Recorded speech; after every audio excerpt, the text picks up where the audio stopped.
eggplant.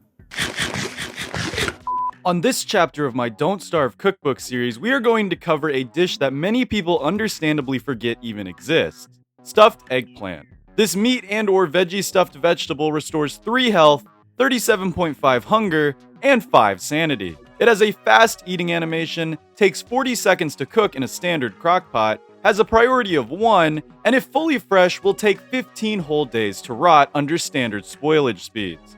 Funny enough, despite clearly having what looks like meat in the sprite and allowing meat in the recipe, stuffed eggplant is considered a veggie food, meaning Wigfrid cannot actually enjoy this dish. Stuffed eggplant is also one of the select dishes that make an appearance in both Don't Starve and Don't Starve Together, and if you are in the Hamlet DLC, you can purchase them for 4 oinks each from the deli. They also take on a more festive appearance during the Pig Fiesta, gaining a fancy plate and a pretty skewer. So how do we make this stuffed cylindrical dish? Well, it's actually super simple. Stuffed eggplant obviously requires at least 1 eggplant. Then for filler, it simply requires at least 1 veggie, full or not. And then the other fillers can quite literally be anything, just be careful for recipe overlaps. The most optimal recipe for this dish is 1 eggplant, 1 red cap, and 2 twigs. Or if you are playing Don't Starve Together, that red cap can be replaced by kelp. However, kelp brings the dish dangerously close to being completely ineffective, but we will talk about that later. Acquiring eggplant is either somewhat complex or incredibly basic depending on if you are in Don't Starve or Don't Starve Together, and that has to do with the difference in farming. If you happen to be playing in Don't Starve, then your stuffed eggplant journey is going to be a boring one. You see, farming in Don't Starve is very, very basic. You make either a basic or an advanced farm, plant some seeds, and wait. You don't need to water the crops or anything, and if you want to speed up your farming journey, crops can be insta-grown no matter what character you are playing as, with enough rot, manure, or guano. Once you get an eggplant, your journey is not over yet. Next, you need to feed that eggplant to a caged bird for a chance, yes, a chance to receive 2 eggplant seeds. Yeah, that's basically all you need to know about farming in Don't Starve. Oh yeah, and be sure not to farm during winter, summer, or dry season, as these seasons will either halt plant growth or straight up destroy your crops. What about Don't Starve Together? Well, farming is completely different over here, so how do we obtain this oddly shaped purple veggie? Well, while the process is more complex, it is far more rewarding, and can be pretty much safely done in any season. First, you need to acquire some seeds, then plant them and nurture them. If you are lucky, up will sprout an eggplant. And if you didn't neglect it, then you normally will get a spiraled seed or 2 back from it. Great, now you are on your way to creating a factory for one of the most disappointing food items in the game. But you aren't done yet. Now it's time to companion plant your way to an eggy fortune. So eggplants are a pretty basic crop. They provide 2 compost and 2 growth formula at the cost of 4 manure. And their favorite season is autumn and spring. So what's a good companion plant to keep our eggplants happy and potentially earn us some giants? Well, toma roots have the exact opposite, consuming 2 compost and 2 growth formula while providing 4 manure. Boom. Easy. So the best farm layout looks something like this, with 4 eggplants and 4 toma roots per plot. While you can technically use toma roots as filler for stuffed eggplants as well, I highly advise against it. Honestly, I advise against this dish entirely, but we'll get to that. So how about red caps and the twigs? Well, luckily that is mostly the same between both Don't Starve and Don't Starve Together. The absolute easiest way to acquire red caps is heading down into the caves during the day and finding a mushroom biome. Now, it's a bit more streamlined in Don't Starve Together, as a red mushroom biome is normally guaranteed, leading to a massive forest of the toxic shrooms. But Don't Starve is much more randomized. Luckily, you have 3 whole caves to explore, so there's a good chance you will find one eventually, although it will be a mixed mushroom forest. Don't Starve Together also gives you access to the mushroom planter, but again, you really shouldn't be going out of your way to farm red caps for this dish. Twigs are incredibly easy, and almost everyone should know how to get those. If you don't, then you probably have bigger problems than worrying about making one of the most mediocre dishes in the entire game.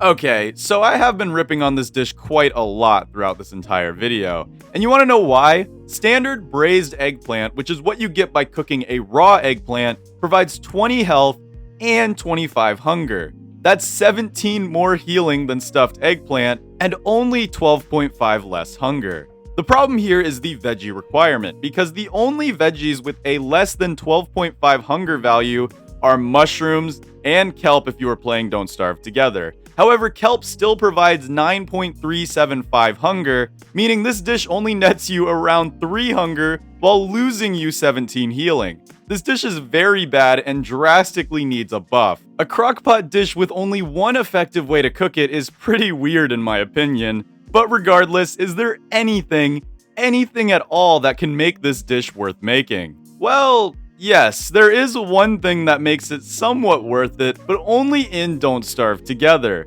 and that's thanks to the character Wirt. Now, Wirt is a strict vegetarian. You can be starving and near death, but Wirt will stand strong and stick to her morals. However, she can be tricked by apparently stuffing the meat into a vegetable. You see, meat is a valid ingredient for making stuffed eggplant, meaning if you have some morsels laying around, this can be a way to make them edible in a pinch. And you know what's crazy? You will still need a mushroom to make this dish even slightly effective.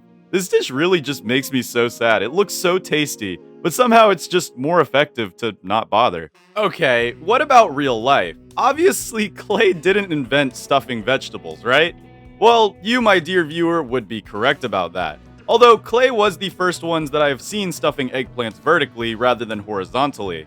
Now, I'll be totally honest, I really couldn't find much lore on stuffed eggplants.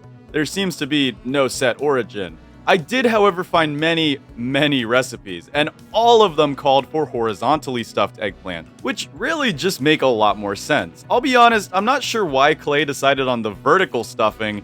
It's weird, but unique, I guess. Oh goodness, dude, I have to cook this. I have no clue how this is even going to work. Speaking of cooking, that's right, it's almost time to get into the cooking phase. But before we do that, be sure to leave a like, subscribe if you aren't already, and since you made it this far into the video, be sure to comment a lotus emoji down below. Alright, let's head to the kitchen. Here we are in the kitchen, and you know the deal. First up, we must cover our recipe. So in Don't Starve, you are required to use at least one eggplant, so that is of course included in our real life recreation. Then you must use at least one vegetable. Personally, I decided on using 2 vegetables, namely onions and tomatoes. And finally, meat would be the final filler ingredient. Now in Don't Starve, this would probably be the least efficient way to prepare this dish, but how well does it hold up in real life? So we start with the eggplant. Now, if this were a normal cooking video, what I would do is cut the eggplant vertically and then hollow it out into a boat for easy roasting. But this is a Don't Starve cookbook video, so we unfortunately have to cut it horizontally and try our best to figure out how this is even going to work. After cutting the eggplant, I decided to try my best to hollow it out with a spoon, and I mean, it worked. But man, I didn't realize how chock full of seeds eggplants were.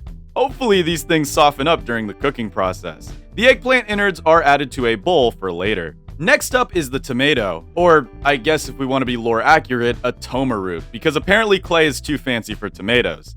This part was as simple as dicing it up and adding it to the chopped veggie bowl. Speaking of veggies, it's time for the onion, the only true vegetable to be added to this dish.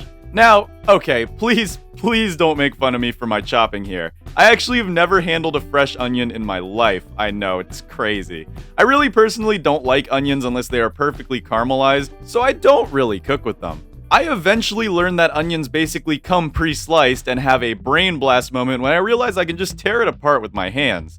It's not pretty, but our veggie bowl is complete.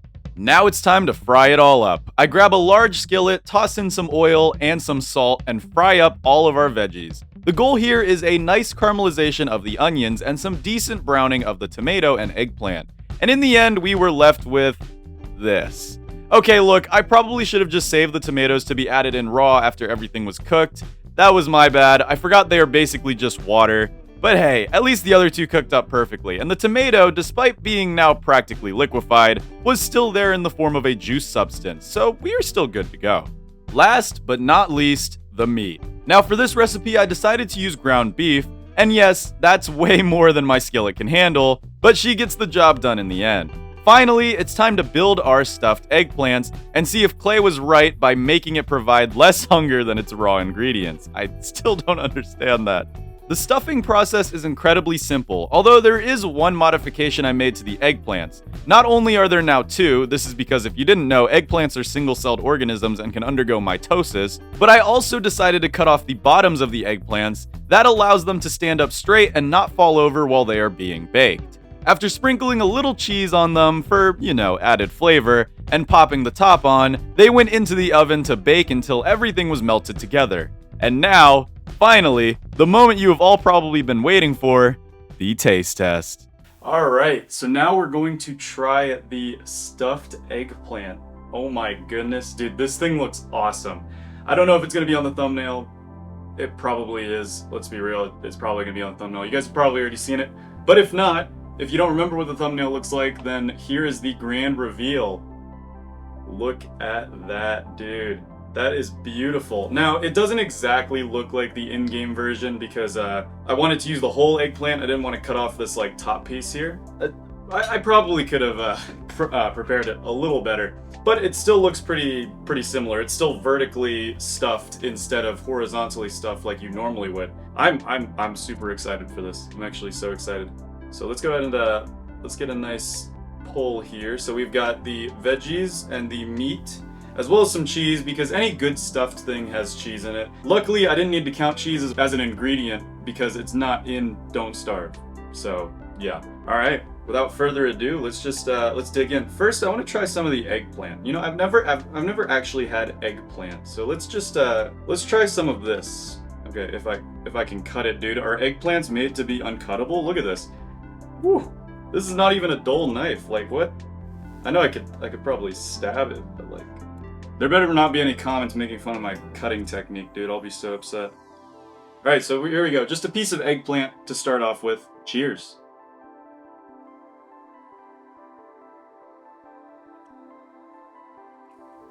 Oddly, it kind of tastes like banana. That's really weird. It tastes like banana.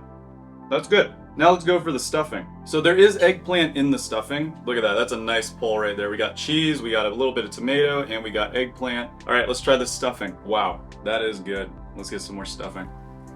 Now, I'm not a fan of onions, but I am a fan of onions when they're cooked enough that they don't taste like onions anymore. And these are those onions. That's beautiful. 10 out of 10. I really like, actually, no, you know what? It's not the best thing I've ever had. The meatballs were better, the ones I haven't actually remade yet, but this was pretty good. This was pretty good. I'm still gonna eat the whole thing, this is delicious, but yeah, good. And with that, I sincerely hope you enjoyed that episode of my Don't Starve cookbook series. And hey, YouTube thinks you would enjoy watching this next, so check it out. This has been Polarlotus, and I'll see you in the next one. Bye-bye.